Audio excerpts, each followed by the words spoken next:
하나님의 말씀 구약성경 이사야 21장 1절로 17절 끝절 말씀까지입니다. 해변 광야에 관한 경고라. 적병이 광야에서 두려운 땅에서 내게 배울이 바람같이 몰려왔도다. 혹독한 묵시가 내게 보였도다. 속이는 자는 속이고 약탈하는 자는 약탈하도다. 엘람이여 올라가고 메대여 에워싸라. 그의 모든 탄식을 내가 그치게 하였노라 하시도다. 이러므로 나의 요통이 심하여 해산이 임박한 여인의 고통 같은 고통이 나를 엄습하였으므로 내가 괴로워서 듣지 못하며 놀라서 보지 못하도다. 내 마음이 어지럽고 두려움이 나를 놀랍게 하며 희망의 서광이 변하여 내게 떨림이 되도다. 그들이 식탁을 베풀고 파수꾼을 세우고 먹고 마시도다. 너희 고관들아 일어나 방패에 기름을 바를지어다. 주께서 내게 이르시되 가서 파수꾼을 세우고 그가 보는 것을 보고하게 하되 마병대가 쌍쌍이 오는 것과 나기 때와 낙타 때를 보거든 귀 기울여 자세히 들으라 하셨더니 파수꾼이 사자같이 부르짖기를 주여 내가 낮에 늘 망대에 서 있었고 밤이 새도록 파수하는 곳에 있었더니 보소서 마병대가 쌍쌍이 오나이다 하니 그가 대답하여 이르시되 함락되었도다 함락되었도다 바벨론이여 그들이 조각한 신상들이 다 부서져 땅에 떨어졌도다 하시도다. 내가 짓밟은 너여 내가 타작한 너여 내가 이스라엘의 하나님 만군의 여호와께 들은 대로 너희에게 전하였노라. 두마에 관한 견고라. 사람이 세일에서 나를 부르되 파수꾼이여 밤이 어떻게 되었느냐 파수꾼이여 밤이 어떻게 되었느냐. 파수꾼이 이르되 아침이 오나니 밤도 오리라. 내가 물으려거든 물으라. 너희는 돌아올지니라 하더라. 아라비아에 관한 경고라. 드단 대상들이여 너희가 아라비아 수풀에서 유숙하리라. 대마 땅의 주민들아 물을 가져다가 목마른 자에게 주고 떡을 가지고 도피하는 자를 영접하라. 그들이 칼날을 피하며 뺀 칼과 당긴 활과 전쟁의 어려움에서 도망하였음이니라. 주께서 이같이 내게 이르시되 품꾼에 정한 기한 같이 1년 내에 게달의 영광이 다 다 쇠멸하니니 같이 게달 자손 중 활가진 용사의 남은 수가 적으리라 하시니라. 이스라엘의 하나님 여호와의 말씀이니라. 아멘. 살아계신 하나님의 말씀입니다. 오늘 이사야 21장은 바벨론의 멸망에 대한 예언의 말씀이 있고 그 다음에 두마라는 것, 즉 에돔에 대한 그런 경고의 말씀이 있고 그리고 아라비아에 대한 그런 이제 예언의 말씀이 본문에 있습니다. 한결같이 다 세 곳 다 하나님께서 약하게 하시고 망하게 하시고 패하게 하신다. 이렇게 이제 표현을 하는 하나님의 심판 예언의 말씀, 열방을 향한 하나님의 심판의 예언의 말씀을 이제 오늘 예언서에서 가르치고 또 예언하고 있습니다. 그래서 다 경고라 경고라 경고라 이렇게 표현을 하고 있습니다.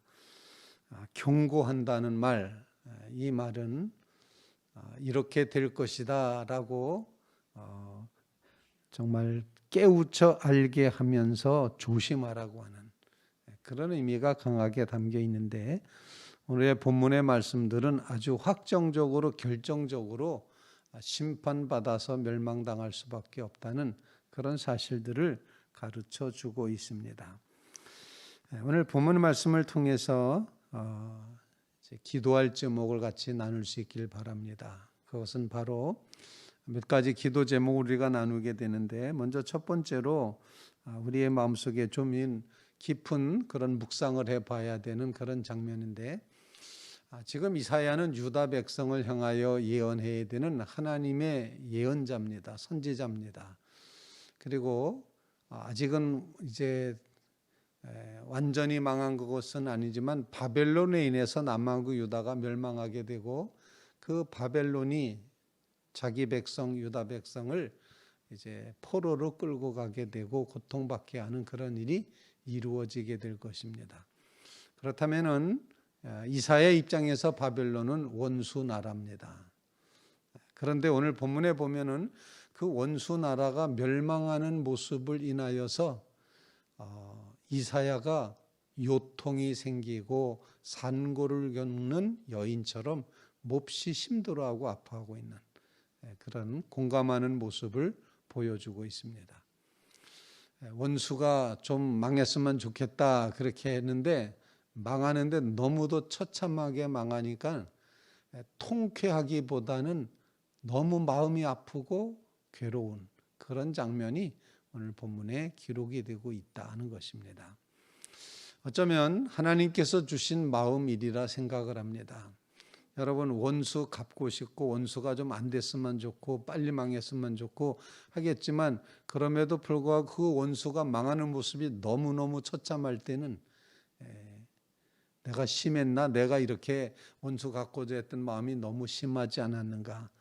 이런 생각을 하게 되는데, 그래서 이사야가 자기의 아주 심각한 요통의 모습을 호소했던 것과 같은 공감하는 마음, 다른 사람의 아픔에 그것이 비록 적군일지라도 원수 같은 바벨론일지라도 그들이 당하는 그 고통을 깊이 공감하며 같이 아파하는 그런 마음의 자세, 바로 이 마음이 하나님의 마음이 아닐까 생각하면서 주님 우리에게도 이렇게 정말 비록 친하지 않고 어쩌면 좀 미워했고 하는 사람이지만 그런 사람일지라도 그런 이웃일지라도 그들이 당한 아픔과 고난마저도 나의 아픔으로 받아들일 수 있는 이 마음을 주십시오라고 주님 앞에 구하는 긍휼의 성도들이 되시기를 주님의 이름으로 부탁을 드립니다.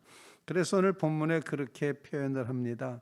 오늘 3절 말씀, 회오리 바람같이 이제 엘람과 메대, 이게 이제 파사와 메대가 에워싸서 이제 오게 된다 말하고, 그러기 때문에 3절 말씀, 이러므로 나의 요통이 심하여 해산 임박한 여인의 고통같이 같은 고통이 나를 엄습하였으므로 내가 괴로워서 듣지 못하며 놀라서 보지 못하도다.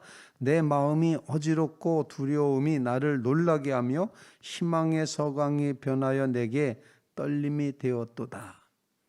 이렇게 표현합니다. 처음에는 원수가 망한다니까 희망이 막 차올랐어요. 그런데 그 망하는 모습을 보자 떨림이 되었다, 두려움이 되었다, 아픔이 되었다, 고통이 되었다, 이렇게 표현을 합니다.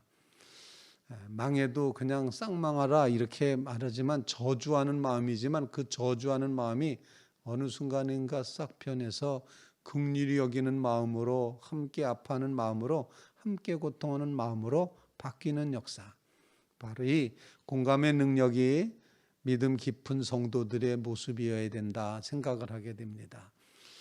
원수가 망하되 심판받는 처참함을 볼 때에는 정말 긍휼히 여기는 이 연민의 마음이, 그런 마음이 우리에게 있어야 된다. 그리스도인은 그런 마음을 가져야 된다, 이렇게 생각합니다. 이사야가 그랬다는 것입니다. 그래서 이사야처럼 이제 연민의 마음과 공감하는 마음, 불쌍히 여기는 마음, 처참한 모습을 보고 아파하는 마음, 그런 마음이 우리 가운데 이루어지게 해주시옵소서. 그런 간구를 주님 앞에 올릴 수 있기를 간절히 바랍니다. 두 번째로 오늘 본문 말씀을 통해서 이제 깨닫게 되는 것은 파수꾼 이야기가 계속 나오게 됩니다. 파수꾼. 자, 바벨론은 이렇게 멸망당할 그런 위치에 놓여 있는데도 5절 말씀에 보면 그들이 식탁을 베풀고 파수꾼을 세우고 먹고 마시고 고관들은 일어나서 이제 그렇게 하고 있는 모습 보면서 이제 이사야가 경고합니다. 고관들아 일어나서 방패에다가 기름칠을 좀 해라. 이 방패에다 기름칠한다는 것, 성경에서 제가 처음 읽는 장면인데 기름칠을 왜 하는가 그랬더니 방패로다가 화살과 창을 막지 않습니까? 그런데 방패에다가 기름칠을 해놓으면 화살과 창이 비껴간다는 거죠. 미끄러져서 비껴간다. 그러니까 전쟁을 준비해야 된다. 적군의 공격에 대비해야 된다. 이런 얘기를 하면서 파수꾼을 세워라 이제 이렇게 표현을 하고 있습니다. 그래서 6절 말씀 주께서 내게 이르시되 가서 파수꾼을 세우고 그가 보는 곳을 보고하게 하라. 자, 파수꾼을 세운다는 이 말씀 속에 우리는 이런 기도 제목을 갖게 됩니다. 우리 속에도 하나님 정말 이 영적인 전쟁의 준비가 없이 살았던 이런 삶에서 이제는 준비하면서 우리에게도 파수꾼을 우리의 심령 가운데 세우게 하시고 우리로 방패에 기름 바르는 그런 전쟁에 대비하는 공격에 대비하는 이런 이제 자세를 간직할 수 있게 도와주시옵소서. 편안하다 할 때 도적같이 주님이 오신다 말씀하셨습니다. 언제 주님이 오실런지 알 수 없는 이런 상황 속에서 우리는 주님 오실 것을 예비하고 등 들고 기다렸던 지혜로운 5 처녀와 같이 우리의 삶의 모습은 주님을 맞이할 준비를 하는 영적인 전투를 감행해야 될 그 준비를 하는 준비 자세가 필요하다. 그래서 파수꾼의 신앙을 우리에게 주시옵소서. 그런 간구를 주님 앞에 올릴 수 있기를 간절히 바랍니다. 파수꾼을 세우는 것, 여러분의 심령에 파수꾼을 세우시기 바랍니다. 여러분의 입술에 파수꾼을 세우시기 바랍니다. 생각에 파수꾼을 세우시기 바랍니다. 보는 눈앞에 파수꾼을 세우시기 바랍니다. 정말 파수꾼을 세우는 믿음을 우리에게 주시옵소서. 이런 간구를 주님 앞에 꼭 올릴 수 있기를 간절히 바랍니다. 이렇게 파수꾼을 세웠음에도 불구하고 결국 바벨론은 함락당하고 맙니다. 그래서 오늘 본문에 보면은 9절 말씀 보소서 마병대가 쌍쌍이 오나이다 하니 그가 대답하여 이르시되 함락되었도다 바벨론이요 그들이 조각한 신상들이 다 부서져 땅에 떨어졌도다 하시도다. 내가 짓밟은 너여 내가 타작한 너여 내가 이스라엘 하나님 만군의 여호와께 들은 대로 너희에게 전하였노라. 아직은 이루어지지 않았지만 하나님이 말씀을 맡겨놓으셨기 때문에 지금 이렇게 전한다 표현하면서 조각한 우상이 부서지는 것이 바벨론의 함락이었다는 것을 가르쳐주고 있습니다. 하나님은 특별히 바벨론을 미워하셨을까? 사실은 유다 백성을 심판하시고 교육하시고 훈육하시는 도구로 삼으셨던 심판의 도구였던 이 바벨론을 하나님께서 정말 심판의 대상이 되게 하셨다. 이렇게 표현하는데 이유는 뭐였습니까? 우상 때문이었다라는 것입니다. 우상이 부서진다. 우상은 멸망당할 수밖에 없다. 우상은 하나님께서 부수시고 이제 떨어뜨릴 수밖에 없다. 부서지고 떨어지는 우상 조각들, 우리의 삶 가운데 수없이 많이 세워왔던 이 우상 조각들이 다 부서지고 떨어져 나가는 역사를 우리가 위에서 기도해야 된다 생각을 합니다. 정말 하나님만을 의지하는 이 믿음, 우상이 부셔져 나가는 그런 역사가 우리의 삶 속에 이루어지게 주시옵소서. 그런 간구를 주님 앞에 올릴 수 있기를 간절히 바랍니다. 하나님 아닌 것을 하나님인 것처럼 신주단지 위하듯이 위하는 이런 우상의 모습들을 떨쳐버리게 주시옵소서. 부서뜨리게 해주십시오. 조각나게 해주십시오. 우상은 버리고 오직 하나님만 섬기게 해 주시옵소서. 이렇게 고백하며 기도하는 믿음의 성도들 다 되시기를 주님의 이름으로 이제 부탁을 드립니다. 그러면서 이제 12절 말씀에 파수꾼의 아침이 오나니 밤도 오리라 네가 물으려거든 물으라 너희는 돌아올지니라 라고 초대를 하고 있습니다. 하나님께로 돌아와서 물어봐라. 하나님께서 돌아와서 언제 아침입니까? 언제 새벽입니까? 언제 새내로 오겠습니까? 물어봐라.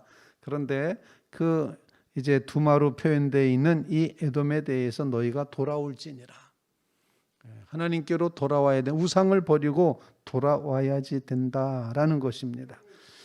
그리고 세상의 영광을 가지고 있었던 아라비아 대상들 그 사람들이 정말 1년 내에 게달의 영광이 다 소멸할 것이다. 16절에 그렇게 표현을 하면서 주님께서 이같이 내게 이르시되 품꾼의 정한 기한같이 1년 내에 계달의 영광이 다 소멸할 것이다. 영광이 소멸합니다. 우상이 부서지고 인간적인 영광이 그 부요와 풍요가 부서지게 된다. 의지할 것은 오직 하나님 한 분이시다. 이렇게 표현하면서 마지막 구절 이스라엘 하나님 여호와의 말씀이니라. 하나님이 말씀하셨기 때문에 우상은 부서질 것이고 영광은 소멸될 것입니다. 인간의 영광은 사라져 간다는 것입니다. 그리고 이는 하나님이 하신 말씀이다. 하나님만이 영광 받으셔야 된다. 이렇게 일깨워주고 있습니다. 오늘 이 새벽에 이제 우리의 모든 우상을 부수고 우리가 영광으로 삼았던 것이 다 소멸되는 역사, 그리고 오직 여호와 하나님이 정말 우뚝 서시고 전능하시고 크신 하나님인 것을 믿고 고백하며 살아가게 주시옵소서. 이런 간구로 주 앞에 기도하는 귀한 새벽 되시기를 주님의 이름으로 부탁을 드립니다. 하나님만이 우리의 기업이 되십니다. 주님과 함께 동행함으로 승리하는 귀한 하루 꼭 되시기를 주님의 이름으로 부탁을 드립니다.